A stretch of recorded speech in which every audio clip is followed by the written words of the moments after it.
तीर्थ देवताओं ने प्रणमी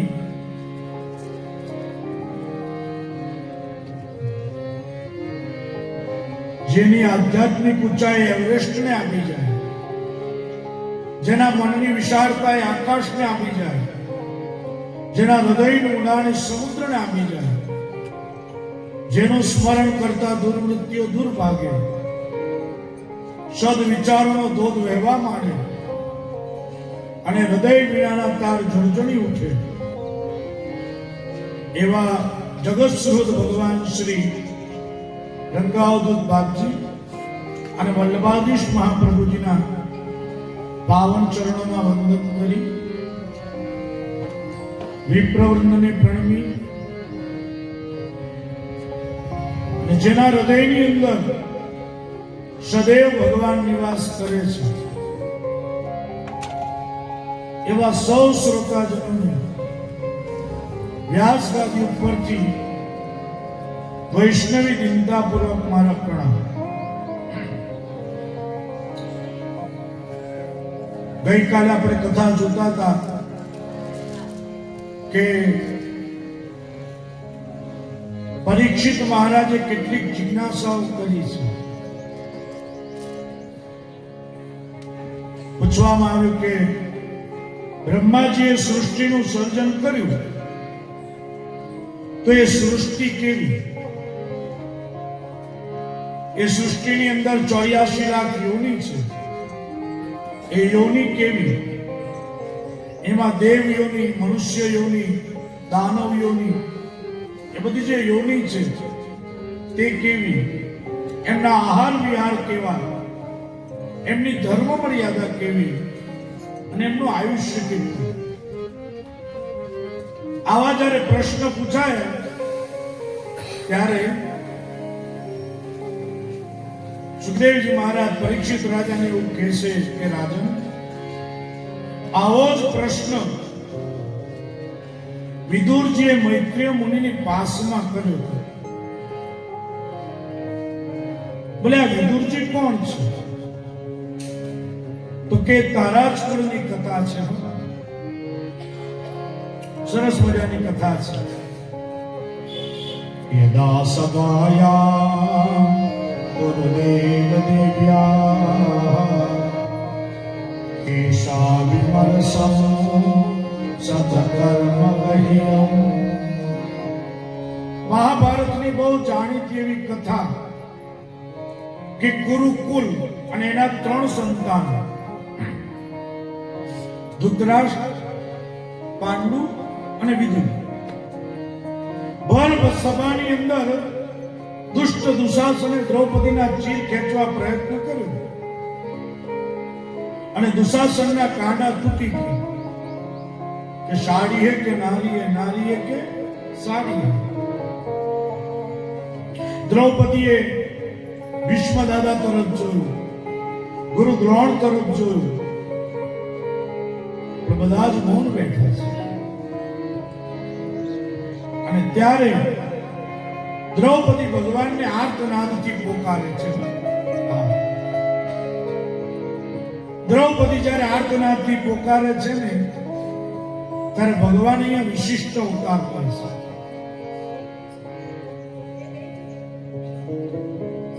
ભગવાનનો અહીંયા વિશિષ્ટ અવતાર વસ્ત્રાવતાર છે. ભગવાન વસ્ત્ર બનીને આવ્યા છે. આપણે ત્યાં ગીતાકાર તો એવું કે સંભવામી યુગે યુગે. પણ અમારા વડોદરા શહેરના બહુ જાણીતા ચિંતક ડોક્ટર ગુણવંત શાહ એવું કે સંભવામી ક્ષણે ક્ષણે. ક્ષણે ક્ષણે ભગવાન અવતાર લઈને આવે છે. ભક્તોને જ્યારે ભીડ પડે ને ત્યારે ભગવાન અવતાર લઈને આવે છે. પછી તો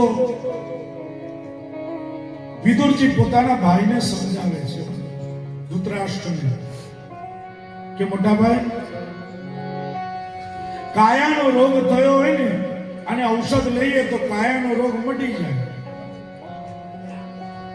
પણ આ દુર્યોધન તો કુલ રોગ છે.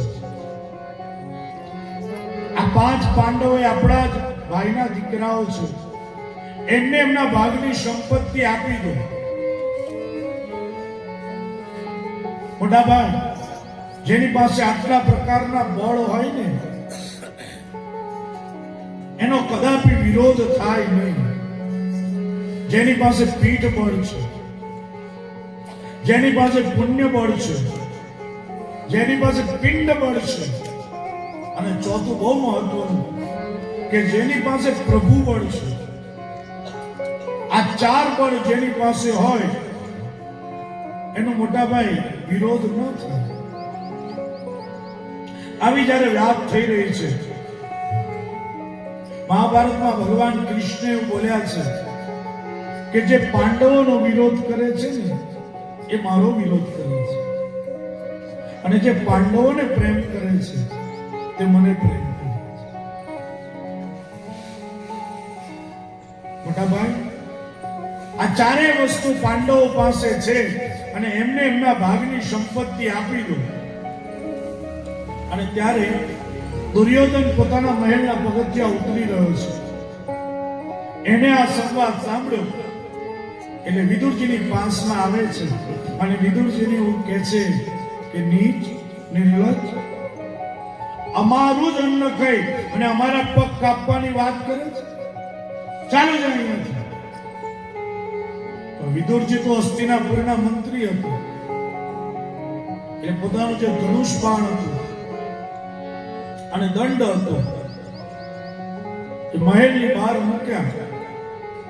વિદુરજીએ નક્કી કર્યું કે હવે બીજે ક્યાંય જવું નથી, હવે યાત્રા કરવા જવું છે. જો એક સૂત્ર યાદ રાખજો કે જે ઘરની અંદર વડીલોના અપમાન થતા હોય ને એ ઘરનું પાણી પણ પીશો નહીં. વિદુરજી યાત્રા કરવા માટે નીકળ્યા છે. સંતો બહુ સરસ કે આજે હસ્તિનાપુરમાંથી માત્ર વિદુરજી નથી નીકળતા, સમગ્ર હસ્તિનાપુરનું પુણ્ય નીકળી રહ્યું છે. જે દિવસે રાવણે વિભીષણને લાત મારી અને ત્યારે લંકામાંથી માત્ર વિભીષણ મહારાજ નથી નીકળ્યા, સમગ્ર લંકાનું પુણ્ય નીકળી રહ્યું છે. જો પુણ્ય આવે છે ને તે કીડી વેગી, પણ જાય છે કેવી રીતના? તો કે વીજળી વેગી. કેટલાય પાઠ પારાયણ પૂજન ભજન કીર્તન કર્યું ત્યારે પુણ્યનો પુંજ છલકાય અને એકાદ સત્કર્મ એકાદ દુષ્કર્મ આપણાથી થઈ જાય તો બધા જ પુણ્યનો નાશ. પણ વિદુરજી જ્યારે યાત્રા કરવા માટે નીકળ્યા છે, આ યાત્રા શબ્દ સમજવા જેવો છે. યાત્રાનો અર્થ થાય છે કે જે તમારા તપની માત્રા વધારે એનું નામ યાત્રા છે. યાતનાના ત્રાસમાંથી છોડાવે એનું નામ યાત્રા છે.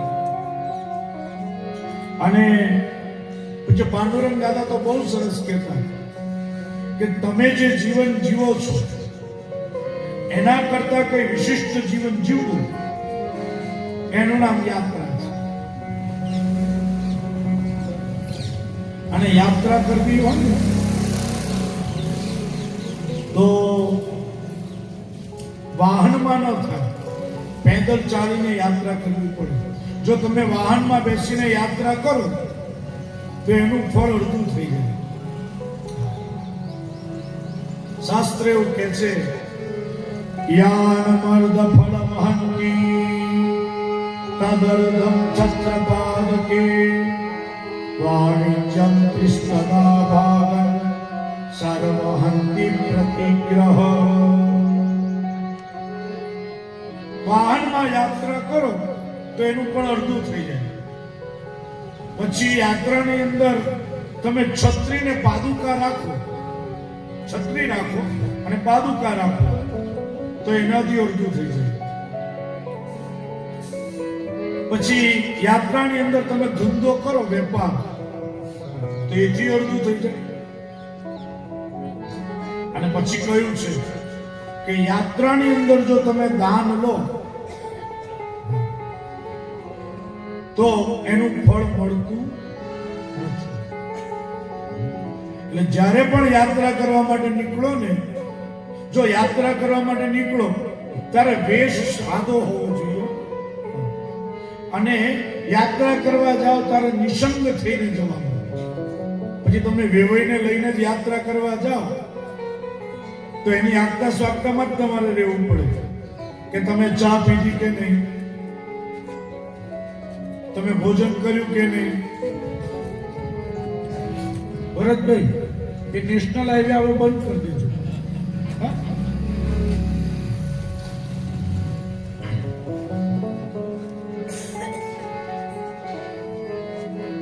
પણ જ્યારે વિદુરજી યાત્રા કરવા માટે નીકળ્યા છે ત્યારે અહીંયા સરસ મજાનો શ્લોક મૂક્યો છે. ગામ પર્યટન में विवेक वृत्ति सदा प्रोदस शयनो धूत अलक्षित स्वे अवधूत वेशो व्रतानि चेरे हरितोषगानि. અહીંયા અવધૂત શબ્દ મૂક્યો છે. હા, જો શ્રીમદ ભાગવતના 12 સ્કંદમાં અવધૂત શબ્દ મૂકવામાં આવ્યો છે અને વિદ્વાનો એને અવધૂત સંહિતા કહે છે. પણ વિદુરજી યાત્રા કરવા માટે નીકળ્યા છે તો વચ્ચે લૌકિક વાતો નથી કરતા. પણ અહીંયા લખ્યું છે કે વિદુરજી કરે છે શું? તો કે વ્રતાની ચેરે હરિતોષનાની. રસ્તાની અંદર ભગવાન નામ સંકીર્તન કરે છે અને શ્રી રાધે ગોવિંદ શ્રી રાધે ગોવિંદ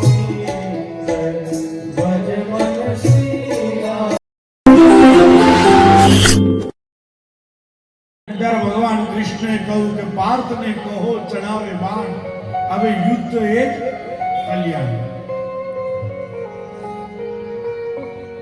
પછી તો ભગવાન કૃષ્ણ, જો દુર્યોધન જેટલો અભાગી કોણ કે ભગવાન કૃષ્ણ સમજાવવા ગયા છતાં પણ ન માન્યું. પછી તો ભગવાન વિદાય થઈ રહ્યા છે ત્યારે દુર્યોધને કહ્યું કે પ્રભુ,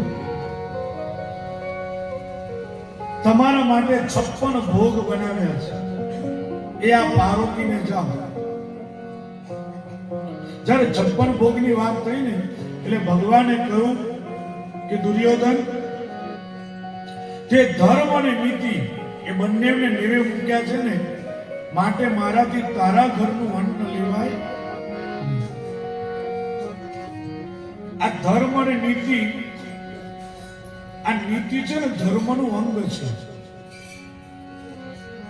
ઘણા લોકો એવું કહે કે અમે નીતિમાં માનીએ પણ ધર્મમાં ન માનીએ. તો આ નીતિ એ ધર્મનું અંગ છે. તમારા માથા ઉપરથી તમે એક વાળ તોડો, પછી એમ વાળ હાથમાં લો તો એ વાળને શરીર ન કહેવાય, શરીરનું એક અંગ કહેવાય. એવી રીતના નીતિ એ ધર્મનું અંગ છે. અને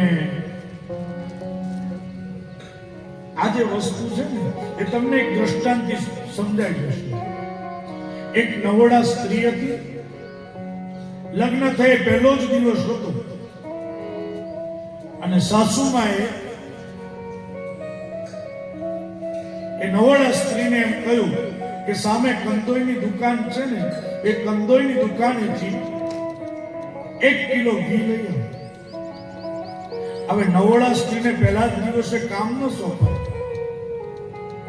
પણ અમારો મુંબઈનો કવિ સુરેશ દલાલ કે આસુ, સાસુ અને ચોમાસુ આ ત્રણનું કાંઈ ઠેકાણું નહીં હોય. એ કારે વરસે એ કાંઈ કહેવાય નહીં. નવોડા સ્ત્રી એ કંદોઈની દુકાને તપેલી લઈને જાય છે. કંદોઈએ 1 કિલો ઘી ભરી આપ્યું, પણ જ્યાં તપેલી લેવા માટે જાય ત્યાં હાથમાંથી તપેલી છટકી અને ઘી બધું ઢોળાઈ ગયું.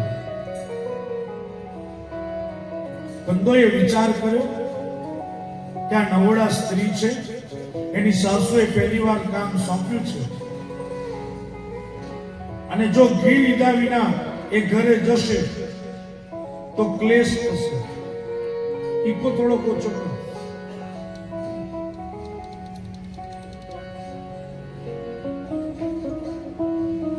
એટલે કંદોઈ ધર્મશીલ હતો. કંદોઈએ શું કર્યું તો કે બેનને કહ્યું કે બેન, તું આ તપેલી બરાબર સાફ કરી દે, હું તને નવું બીજું ઘી આપું છું. જો નીતિ પ્રમાણે જોવા જઈએ ને તો ઘી આપવાની જરૂર છે નહીં, પણ જે કંદોય હતો ને ધર્મશીલ હતો અને ધર્મ વ્યાપક છે, એટલે ઘી નવું આપવું. ધર્મમાં ને નીતિમાં આટલો ફરક છે. વિનોબા ભાવે બહુ સરસ કહેતા કે ધર્મ એટલે વાર તહેવાર બદલવાના કપડા નથી. ધર્મ એ તો ચામડું છે. તમે કપડા બદલી શકો પણ કઈ ચામડું બદલી શકાય નહીં. પછી તો ભગવાન રથમાં આરૂઢ થયા, કારણ કે હસ્તિનાપુરના લોકોએ એમ કહ્યું કે પ્રભુ, તમારી સરસ મજાની શોભાયાત્રા કાઢવી છે, સરસ મજાનો રથ શણગાર્યો છે, અને ભગવાનની શોભાયાત્રા નીકળી. હરે રાધા રાધા કૃષ્ણ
ભગવાનની શોભાયાત્રા નીકળી છે ને, ચાલો દર્શન કરવા જઈએ.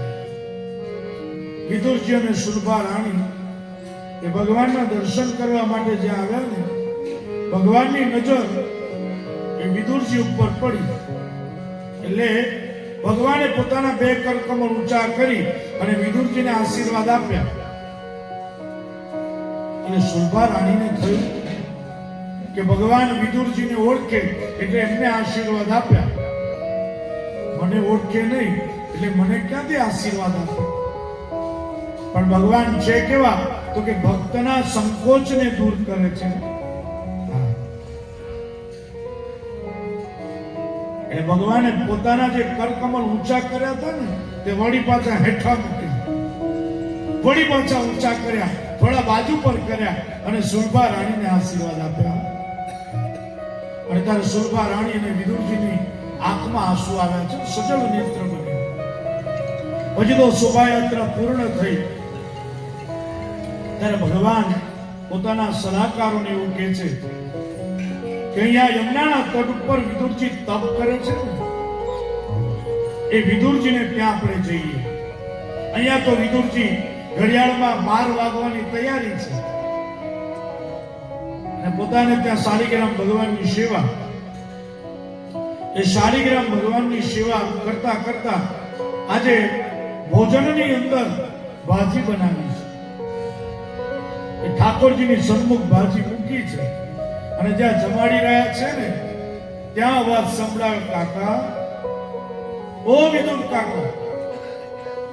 વિદુરજીને થયું કે આ મધ્યાહનના સમયે કોણ હશે? વળી પાછો અવાજ સંભળાયો, કાકા, ઓ વિદુર કાકા. એટલે વિદુરજી જાતે ઊભા થયા. કુટિયાનો દરવાજો જ્યાં ખોલ્યો ને, તો નંદ નંદન, યશોદા નંદન, દેવકી નંદન, વ્રજ વલ્લભ ભગવાન દ્વારકાધીશ પ્રભુને જોયા, દંડવત પ્રણામ કર્યા અને વિદુરજી ભગવાનને પોતાની કુટિયામાં લઈ આવે છે. ભગવાન કૃષ્ણ એવું કહે છે કે કાકા, મને બહુ ભૂખ લાગી છે. સુરભા રાણી વિચાર કરે કે આ 56 ભોગ આરોગ્યના એને મારાથી ભાજી કેવી રીતના ખવડાવવા? પણ ભગવાન એ ભક્તના સંકોચને દૂર કરનાર છે. સીધા જ રસોડામાં ગયા અને પતરાળાની અંદર સરસ મજાની ભાજી કાઢી અને ભગવાન ભાજી આરોગી રહ્યા છે. જો ભગવાને વિદુરના ઘરની ભાજી આરોગી ને, અને એટલે તો સુરદાસે ગાવું પડ્યું, કારણ કે દુર્યોધનના 56 ભોગને ભગવાને ઠુકરાવ્યા અને વિદુરના ઘરની ભાજી આરોગી. એટલે સુરદાસ ગાય, દુર્યોધન કો મેવા ત્યાગો, દુર્યોધન કો મેવા ત્યાગો, બાજી વિદુરે ઘર ખાઈ સબસે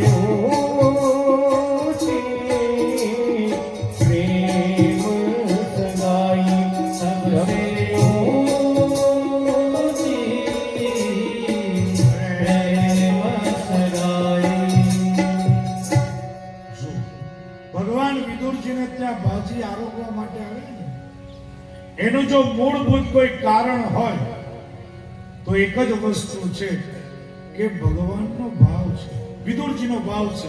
અને એ ભાવ જોઈને ભગવાન એ વિદુરજીને ત્યાં આવ્યા છે. જો ગુજરાતી સાહિત્યના બહુ સારા એવા સાહિત્યકાર કરશનદાસ માણે એને એમ કહ્યું કે ભારત વર્ષની 3 વાનગી છે ને, એ શ્રેષ્ઠ છે. સૌથી પહેલા વિદુરજીની ભાજી, પછી શબરીના ભોગ અને ત્રીજું સુદામાના પૌવા. તમે ભાજી બોલો ને એટલે પાવભાજીનો મહિમા નહીં. તમારે અહીંયા પાવભાજી મળતી હશે ને, બોડેલીમાં મળે. શું નામ છે બોડેલીનું જે વખણાય છે તે? હે એક જણ બોલ ગોરધનની બાજી બરાબર બે છે કો જલારામની પણ ખરી સરસ રાજુભાઈ તમારા ડભોઈમાં વિજયની ઉમેશભાઈ તમારા રાજપીપળામાં સુભાષભાઈ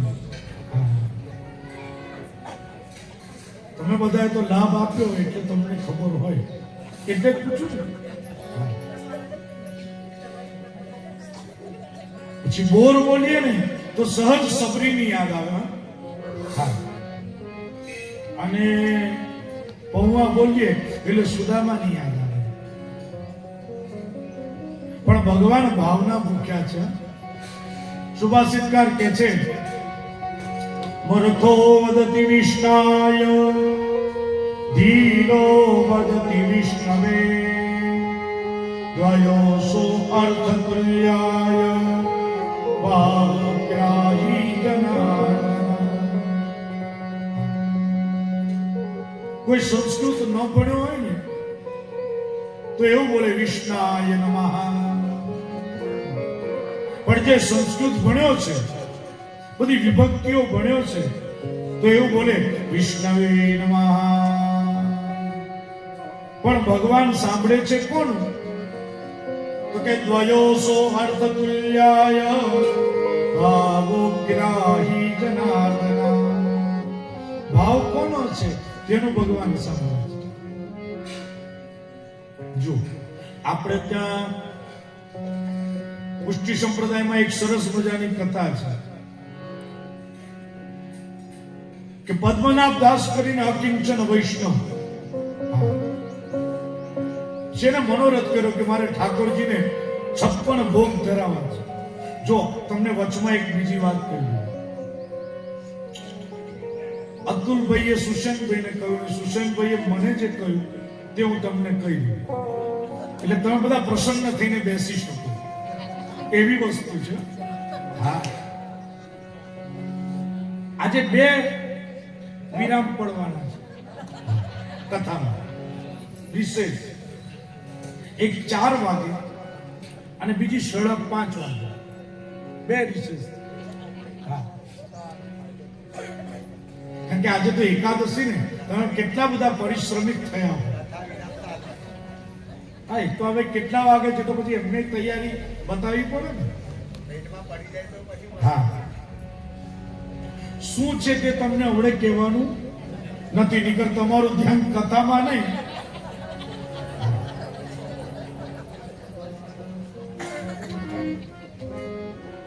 ચાલો એ પદ્મનાભ દાસજીએ એક મનોરથ કર્યો કે મારે ઠાકોરજીને 56 ભોગ ધરાવવા છે હવે એક ભોગનું ઠેકાણું નહીં અને મનોરથ કર્યો 56 ભોગનું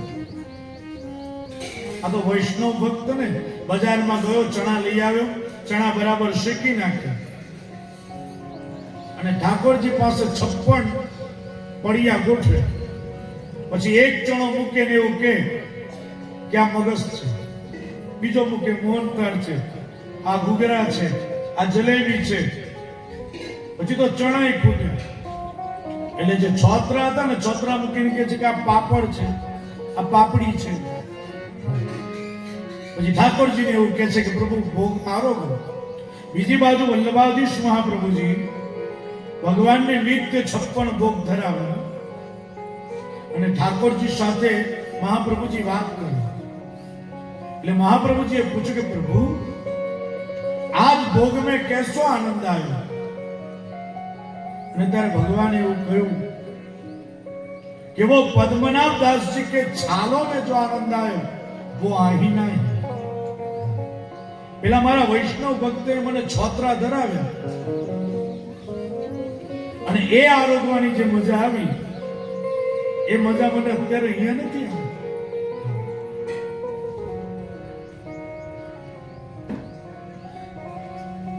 ગુસાઈજીની પાસમાં છે ને તે એક વૈષ્ણવ ભક્ત ગયો અને ગાદી ઉપર ચડી ગયો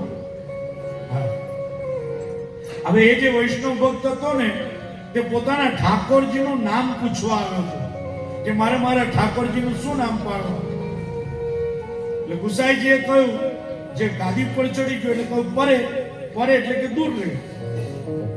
પણ પેલા વૈષ્ણવ ભક્તને લાગ્યું કે પરે નામ મને આપ્યું છે અને એના ઠાકોરજીનું નામ પરે રાખ્યું.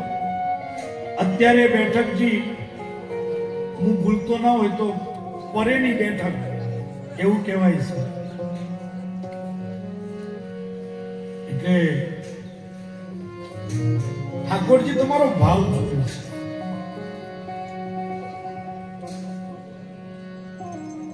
પછી તો એ જે વૈષ્ણવ ભક્ત છે ને એ તો પરે સ્વરૂપ ભગવાનનું નામ પાડી દીધું, પણ પછી ભગવાનને પરે પરે કહીને બોલાવે છે. અને ત્યારે ઠાકોરજીને લાગ્યું કે જો હું નહીં જઉં ને તો આ વૈષ્ણવ ભક્ત પોતાનું શરીર છોડી દે છે. અને ત્યારે ઠાકોરજી એની પાસે આવ્યા. પરે નામથી નથી આવ્યા, પેલા વૈષ્ણવનો ભાવ જોઈને આવ્યા છે. ભાવ મુખ્ય છે. જો આપણે છે ને આપણા સદગુરુ માટેનું, આપણા ઈષ્ટ માટેનું આપણે ભાવ બદલવાનો જોઈએ, ભાવ સરખો હોવો જોઈએ. પછી તો સરસ મજાની કથા છે કે કુરુક્ષેત્રના મેદાનમાં યુદ્ધ ખેલાયું અને કૃષ્ણની વાણી અને અર્જુનના બાણ એનાથી પાંડવો જ્વલંત વિજયી બન્યો. પછી ભગવાન દારૂક સારથીને લઈ અને પ્રાચીના પીપળે હિરણ્ય નદીના કિનારા ઉપર આવ્યા છે. ઉદ્ધવજી બદ્રીનારાયણ જવા માટે નીકળ્યા છે ને, ઉદ્ધવજીના ચરણ પાછા પડ્યા અને ત્યારે ઉદ્ધવજીના ચરણ પાછા પડ્યા ભગવાનની પાસે આવે છે. અને ત્યારે ભગવાન ઉદ્ધવજીને એવું કહે છે કે ઉદ્ધવ, તમે વિદુરજીને મારો એક સંદેશો કહેજો. વિદુરજી યમુનાના તટ ઉપર તપશ્ચર્યા કરી રહ્યા છે, પણ એમને કહેજો કે જ્ઞાન મેળવ્યા વિના મુક્તિ મળશે નહીં.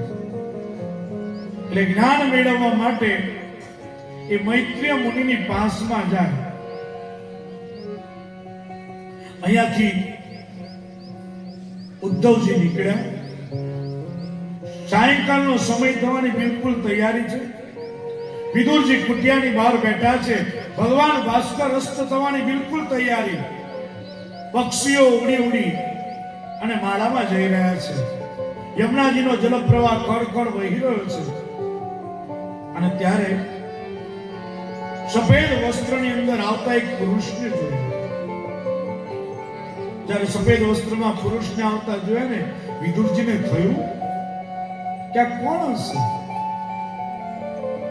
ત્યાં તો જ્યાં નજીક આવ્યા ને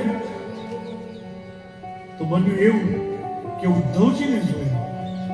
વિદુરજી ઉદ્ધવજીને ભેટી પડ્યા અને પછી એવું કહે છે કે તમે દ્વારકાથી આવ્યા?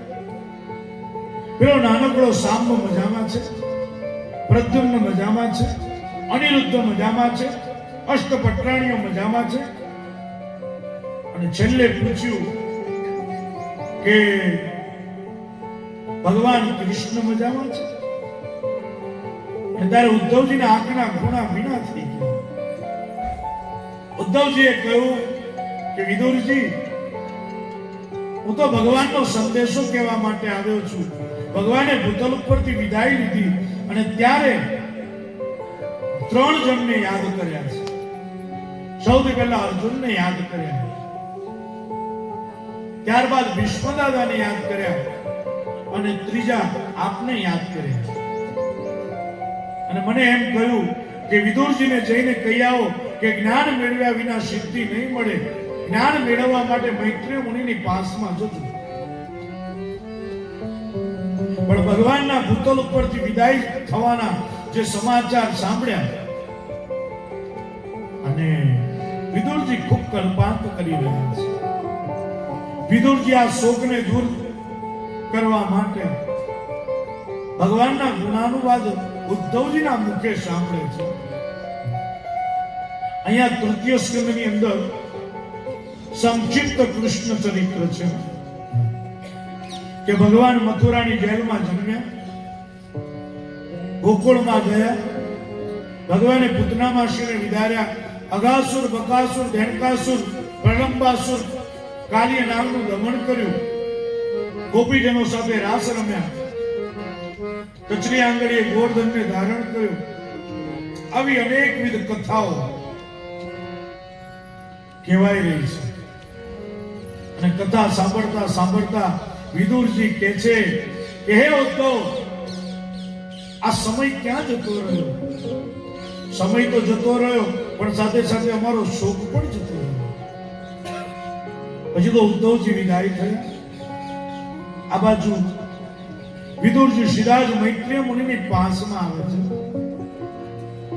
મૈત્રેય મુનિ એમનું સ્વાગત કરે છે. જો તમારી પાસે જ્ઞાન લેવા માટે કોઈ આવે ને તો એને હલકો નહીં સમજો, એને માન આપો. જો ધન છે ને, ધન, એ ધનને તમારે સાચવવું પડે. કોઈ તમને 5 લાખ રૂપિયા આપી જાય અને તમારા ઘરમાં મૂક્યા હોય તો આપણને રાત્રિના ઊંઘ આવે નહીં. કે ભાઈ 5 લાખ રૂપિયા ઘરમાં છે, તમે એમ દરવાજો ખુલ્લો રાખીને બહાર નીકળો પણ નહીં, કારણ કે ધનને સાચવવું પડે. જ્યારે જ્ઞાન છે ને, એ તમને સાચવે. ધનમાં અને જ્ઞાનમાં આટલો ફરક છે. જ્યારે વિદુરજી મૈત્રેય મુનિની પાસમાં ગયા અને વિદુરજીએ જિજ્ઞાસા કરી કે આ સૃષ્ટિ કેવી, એમાં 84 લાખ યોની કેવી, એમની ધર્મ મર્યાદાઓ કેવી, એમનું આયુષ્ય કેવું. અને ત્યારે મૈત્રેય મુનિ વિદુરજીને કહે છે કે જુઓ, બ્રહ્માજીએ સૃષ્ટિનું સર્જન કર્યું ને, અને બ્રહ્માના નાસિગ્રહમાંથી એક સૂક્ષ્મ સ્વરૂપ પ્રગટ થયું, અને જે પ્રગટ થયા તે શ્રી વરાહ ભગવાન કી જય. આ તમે બધા બોલે એવું તમને લાગે છે? ગોવિંદ કાકા, તમને અવાજ સંભળાયો? બધા ઓછો સંભળાયો. મેં આટલી સરસ જાહેરાત કરી છતાંય અવાજ નથી નીકળતો. પણ તમે બધા કદાચ એકાદશીના ઉપવાસી હશો ને, એટલે બરાબર છે. બોલો વરાહ ભગવાન કી. તો પહેલા તો જાણી બુજીને તમે બોલ્યા જ નથી. તમને છે ને થોડુંક કેવું પડે ત્યારે તમે બોલો છો.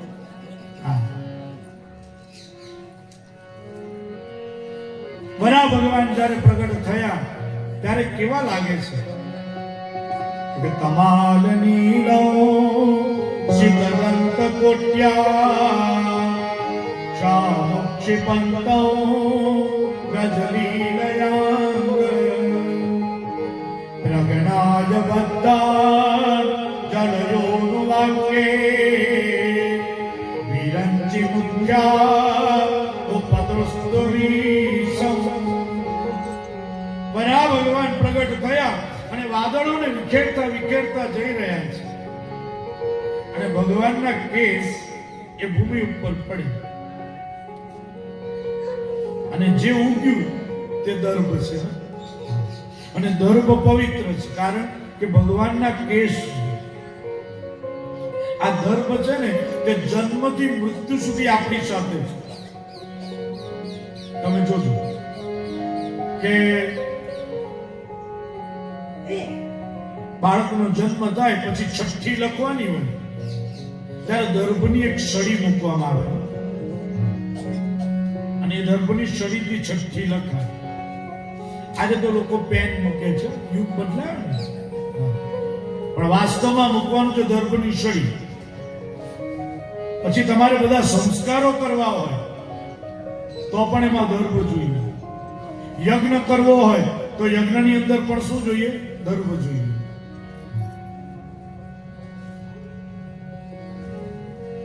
અને છેલ્લે માણસનું મૃત્યુ થાય ત્યારે 10, 11, 12, 13 બધી વિધિ કરી હોય તો પણ બ્રાહ્મણ દેવતા એવું કે દર્ભ લઈ આવજો.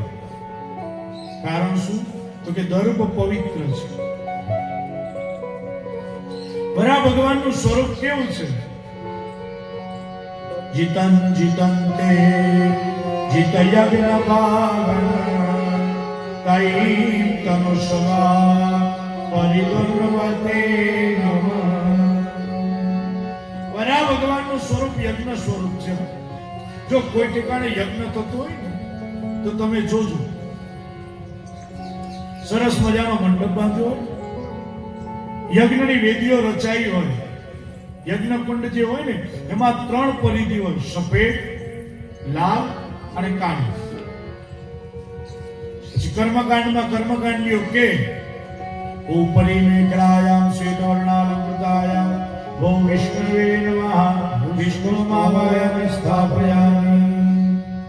પહેલી જે પરિધિ છે સફેદ રંગની, એમાં વિષ્ણુનો વાસ. પછી લાલ રંગની જે પરિધિ છે એમાં બ્રહ્માજીનો વાસ છે.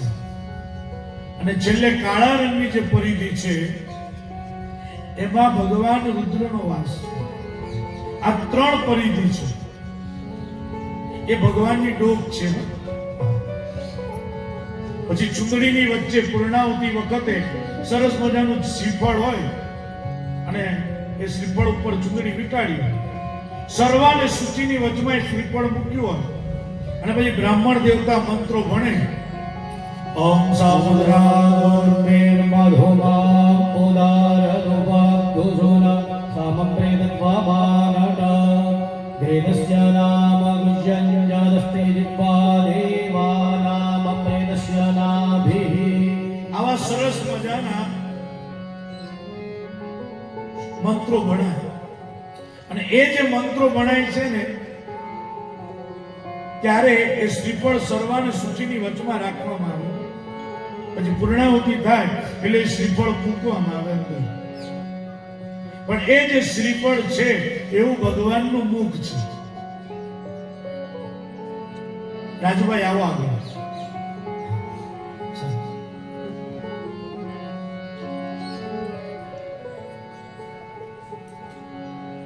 એટલે ભગવાનનું જે સ્વરૂપ છે ને એ યજ્ઞ સ્વરૂપ છે. જો તમને બધાને ખાસ વિનંતી પૂર્વક કહું કે વર્ષ દરમિયાન એકાદ વાર પણ ઘરના આંગણે યજ્ઞ કરો. આપણી સનાતન સંસ્કૃતિ છે ને એ વાહવાની સંસ્કૃતિ નથી, સ્વાહા સ્વાહા સ્વાહાની સંસ્કૃતિ છે. ઓછા નામે પોતાના ઘરના આંગણે એક યજ્ઞ થતો હોવો જોઈએ. જો એક યજ્ઞ થાય ને તો કેટલા બધા લોકોને રોજી રોટી મળે. સૌથી પહેલા તો બ્રાહ્મણ કને મુહૂર્ત કરાવો એટલે બ્રાહ્મણને દક્ષિણા. પછી યજ્ઞમાં ફરાસખાના વાળો મંડપ જોઈએ એટલે મંડપ વાળા પૈસા. તાંબા પિત્તળના લોટા જોઈએ એટલે કંસારાને પૈસા મળે. સોના ચાંદીની મૂર્તિઓ જોઈએ એટલે સોનીને પૈસા મળે. વસ્ત્રો જોઈએ એટલે કાપડિયાને પૈસા મળે. પછી કંકુ, અબીર, ગુલાબ, સિંદૂર, હળદર બધું લાવવું પડે. સૂકો મેવો લાવવો પડે એટલે ગાંધીને પૈસા મળે. કોડિયા જોઈએ, ઈંટો જોઈએ એટલે કુંભારને પૈસા મળે. સરસ મજાનું સાઉન્ડ સિસ્ટમ જોઈએ એટલે સાઉન્ડ વાળાને પૈસા મળે. એક યજ્ઞ કરવાથી આટલા બધા લોકોને રોજી રોટી મળે છે. વિડીયો ઉતારવા વાળા જોઈએ ને, હા, વિડીયો વાળાને પૈસા મળે. શક્ય હોય તો આપણા આંગણે છે ને એક યજ્ઞ થવો જોઈએ. જો યજ્ઞ એટલે શું તો કે જેમાં 3 પ્રકારની શુદ્ધિ છે એનું નામ યજ્ઞ છે. સૌથી પહેલા મંત્ર શુદ્ધિ જોઈએ. હા, તમે યજ્ઞ કરાવો ને તો ભણેલો બ્રાહ્મણ જોઈએ. તમે માદા પડ્યા હોય પછી ડોક્ટર પાસે જાઓ તો સામાન્ય ડોક્ટર પાસે આપણે જતા નથી. હા, જેની પાસે ડિગ્રી જ ના હોય એની પાસે તમે જાઓ છો ના, જેની પાસે ડિગ્રી હોય એવા ડોક્ટર પાસે જાઓ છો. તેવી રીતના યજ્ઞ, પૂજન, ભજન કંઈ પણ કરાવો તો ભણેલા બ્રાહ્મણ પાસે કરાવો. અને બ્રાહ્મણ તો ભણેલો જ હોય, કર્મકાંડ એમને એમ ન કરે. થોડું કઈ આવડતું હોય ને ત્યારે કર્મકાંડ કરે. એટલે મંત્ર શુદ્ધિ જોઈએ. બીજું દ્રવ્ય શુદ્ધિ જોઈએ. હા, બધો સામાન લાવ્યા હોય પછી ઘણા લોકો એવું કહી દે, મહારાજ તમે બધું તમારા ઘેરથી લઈ આવજો. એટલે મહારાજની ઘેર 13માનું દૂધ થયું આવ્યું હોય. હા, જે દૂધ થયું યજ્ઞમાં લઈને આવ્યા નહીં. તમે જેવા સરસ મજાના કપડા પહેરો છો ને એવું બજારમાં જઈ અને સરસ મજાના ધોતી લઈ આવો. સારું દ્રવ્ય જોઈએ. અત્તર લાવો તો સારું અત્તર લાવો, અગરબત્તી લાવો તો સારી અગરબત્તી લાવો. એમ તાંબા પિત્તળના લોટા લાવે ને તે પછી આટલા નાના નાના લોટા લાવે, ઉપર શ્રીફળ રેજ વ્યવસ્થિત તાંબાના કળશ લાવો અને યજ્ઞ કરો. દ્રવ્ય શુદ્ધ હોવા જોઈએ. યાદ રાખજો, જે બ્લેક ના વ્હાઇટ કરવા માટે યજ્ઞ કરે છે ને એને આ બધો વિચાર ના આવે. દ્રવ્ય શુદ્ધ જોઈએ. ત્રીજું કે મંત્ર શુદ્ધિ પણ હોય, દ્રવ્ય શુદ્ધિ પણ હોય, પણ મહત્વનું છે ભાવ શુદ્ધિ. જો ભાવ શુદ્ધિ નહીં હોય તો યજ્ઞ સફળ થાય. ચાલો, વરા ભગવાનનું સ્વરૂપ યજ્ઞ સ્વરૂપ છે. વરા ભગવાન જ્યારે વાદળોને વિખેરતા વિખેરતા જઈ રહ્યા છે ત્યારે હિરણ્યાક્ષ નામનો અસુર આવ્યો. વિદુરજીએ જિજ્ઞાસા કરી કે ગુરુદેવ મને એ બતાવો કે આ હિરણ્યાક્ષ છે કોણ? ત્યારે કહ્યું કે જો કશ્યપ નામના ઋષિ હતા, એમને 2 પત્ની હતી, દિતિ અને અદિતિ. દિતિએ સાયંકાળના સમયે વિષય સુખની માંગણી કરી. કશ્યપ ઋષિએ કહ્યું કે દેવી, સાયંકાળના સમયે વિષય સુખ ન ભોગવાય. જો સાયંકાળના સમયે આટલી વસ્તુ ન થાય, સાયંકાળના સમયે ભોજન ન થાય, છૂટા વાળ ન રખાય, સાયંકાળના સમયે ફોકટ ચર્ચા ન થાય, સાયંકાળના સમયે ઘરના દરવાજા બંધ કરી અને બહાર ફરવા ન જવાય, સાયંકાળના સમયે સૂઈ ન જવાય, અને સાયંકાળના સમયે રેકડી ઉપર પાણીપુરી ખાવા જવાય. આટલું વસ્તુ ધ્યાન રાખજો. તમે તો કોઈ જતા જ નહીં હોય.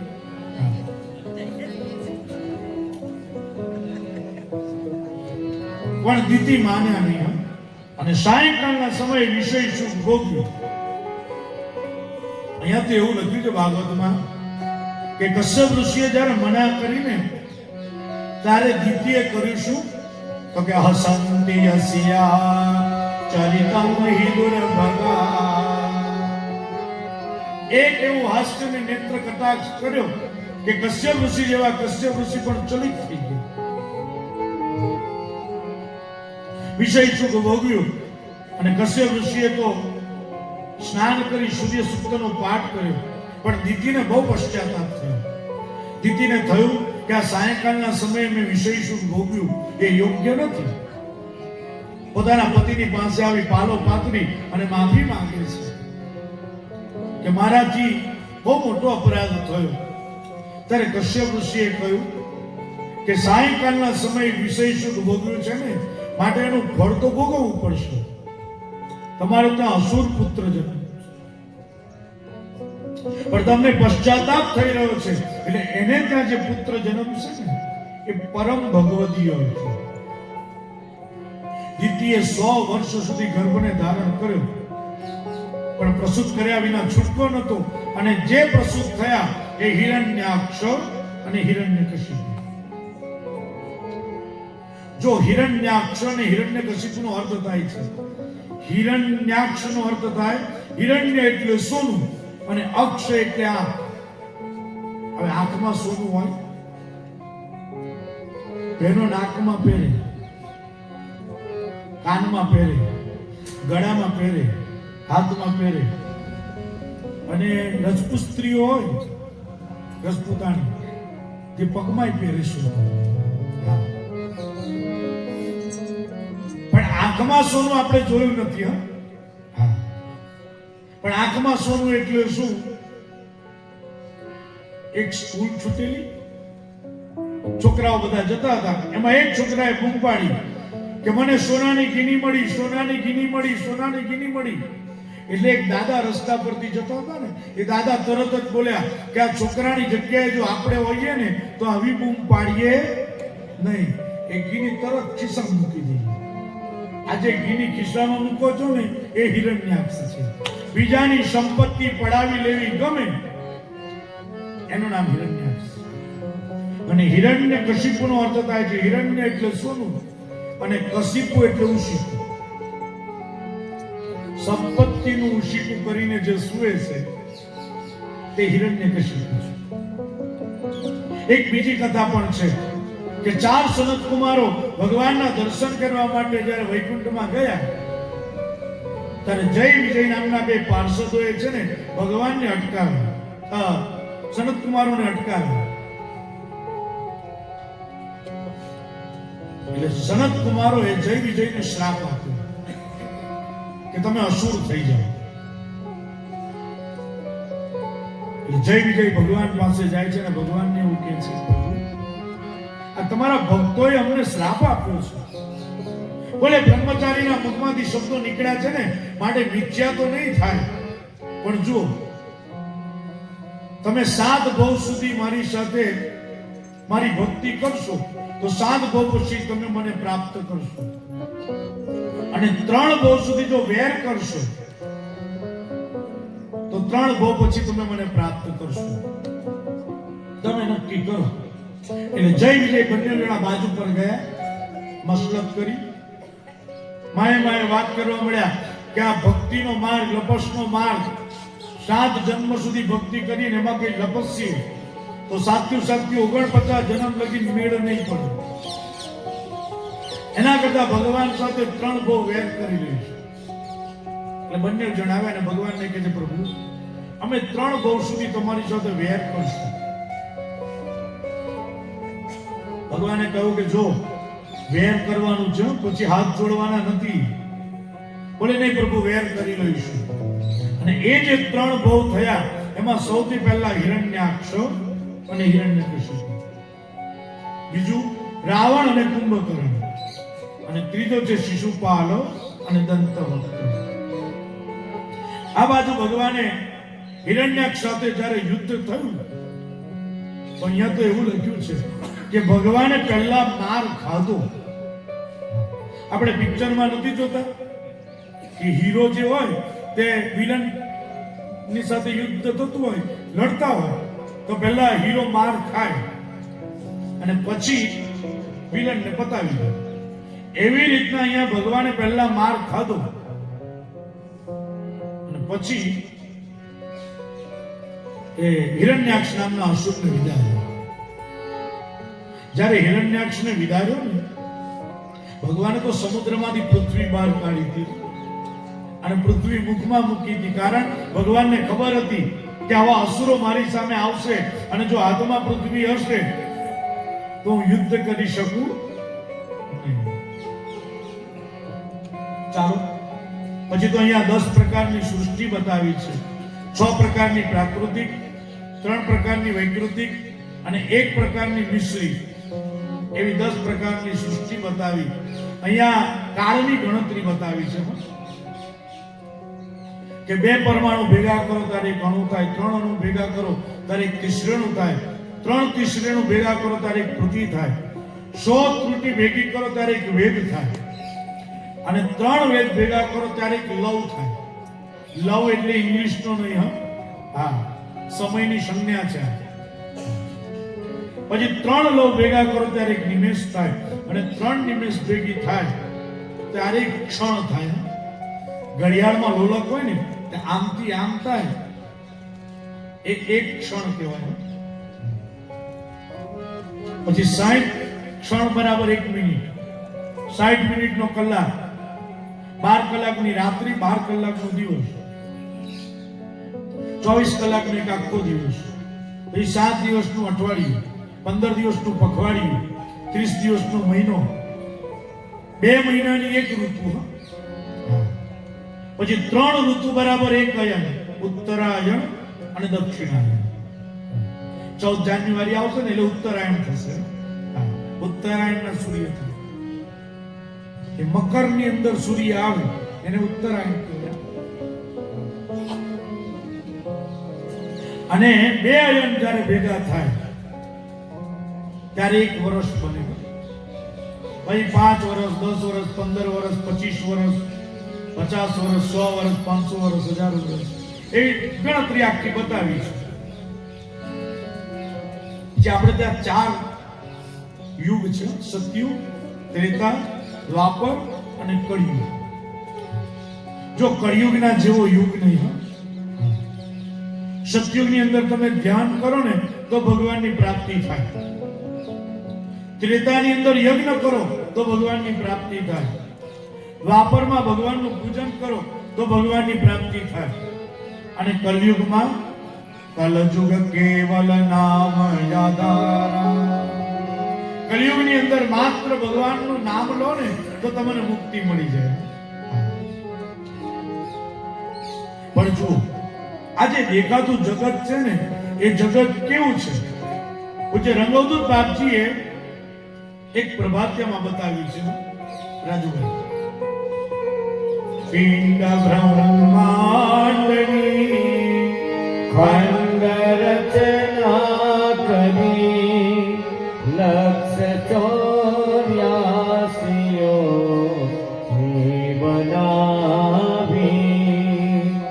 ખાદ્યને પેહ્યવરી અવનવો ત્યાર છું એકથી એક છે દિવ્ય બાધી રવિ શશી તારલા વ્યોમ માહે ભર્યા મેઘ મંડળ તણા જૂથ ન્યારા આભવણ થંભ ધર ધરી રાખ્યું પાડથી નિસરે પિંડ બ્રહ્માંડની ખંડ રચના કરી લક્ષ 84 ની બનાવી. જો અહીંયા તો એવું પણ લખ્યું છે: ખાદ્યને પેવડી અવનવું ત્યાં રચું એકથી એક છે દિવ્ય બારી. હું તમને બધાને ખાસ પૂછું કે 20-25 વર્ષ પહેલા દાબેલી હતી? હે? પિઝા હતા? બર્ગર હતી? ના. માએ સરસ મજાનો રોટલો બનાવ્યો અથવા દસમી બનાવી. એક છોકરો મને પૂછતો હતો કે શાસ્ત્રીજી આ દસમી શું કહેવાય? મેં કહ્યું તું મારા મુકામ પર આવજો તને હું કહીશ કે દસમી શું કહેવાય.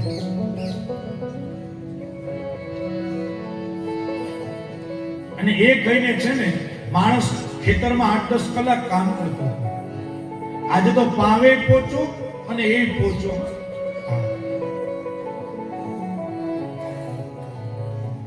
જો અષાઢ મહિનો આવે ને પછી ખેડૂત હોય ને તે ખેતરમાં ડાંગર વાવે. જ્યાં આસો મહિનો આવે એટલે સરસ મજાની ડાંગર લણે. ડાંગર લણ્યા પછી એને છડે, એમાંથી જે ચોખા નીકળે એના પૌવા બનાવે. અને શરદ પૂર્ણિમાના દિવસે સરસ મજાના દૂધ પૌવા બનાવી અને ભગવાનની પાસે મૂકવા માટે જાય.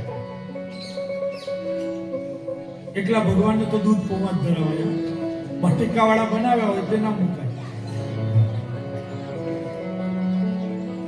એ દૂધ પૌવા ભગવાન પાસે મૂક્યા હોય પછી એ ખેડૂત એવું કહે કે પ્રભુ તમારી કૃપાથી આ સરસ મજાની ડાંગર પાકી એનાથી જ પૌવા બનાવ્યા અને આ દૂધમાં મિશ્રિત કરી હું તમારી પાસે લાવ્યો છું. ત્યારે ભગવાન શું કે આ તો હું તો અષાઢ સુદ એકાદશીના દિવસનો સુઈ ગયો હતો. આ તો તારી મહેનતનું ફળ છે. ભગવાન કરતા હોવા છતાં પણ અકર્તા છે. ગીતાનો અકર્મણ્યવાદ.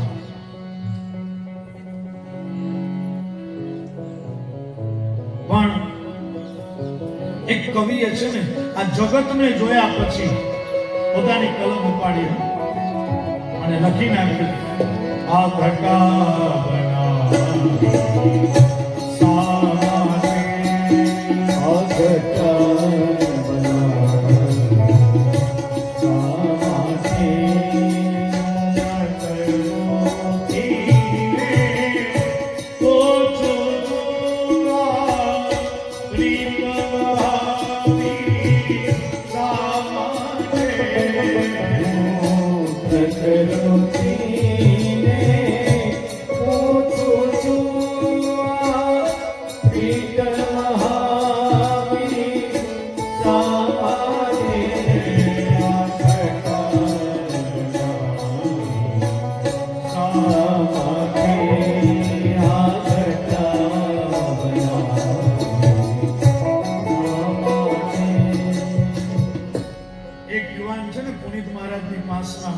અને પછી પુનિત મહારાજને પૂછે છે કે આપણામાં અને ભગવાનમાં ફરક શું?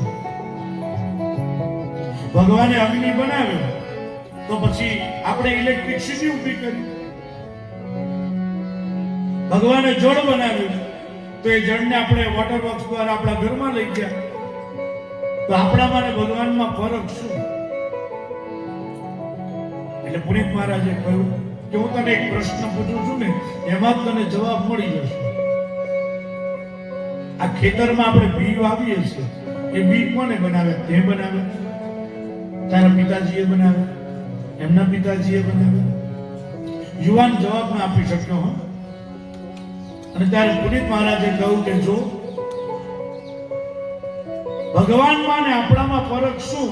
તો કે ભગવાનની બનાવેલી વસ્તુ ઉકે અને આપણી બનાવેલી જે વસ્તુ હોય ને તે ઉકે નહીં. આ સરસ મજાનું ઘડિયાળ હોય, ખાડો કરો અને એમાં સિટીઝન ઘડિયાળ મૂકો અને કેસર વાળું જળ રેડો તો બીજું ઘડિયાળ ઉકે ન ઉકે. પણ પરમાત્માએ જે બનાવ્યું છે ને તે ઉકે છે.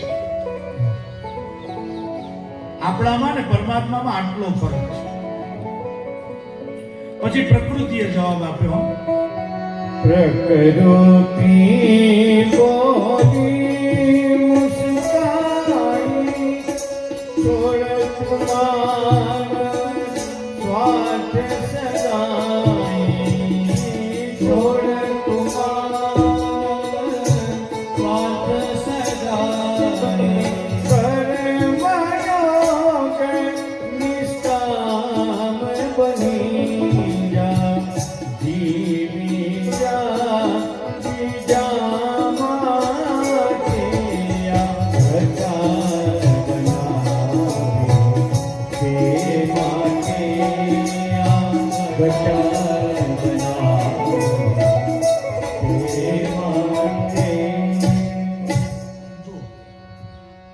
કવિ લખે છે જીવી જા બીજા માટે.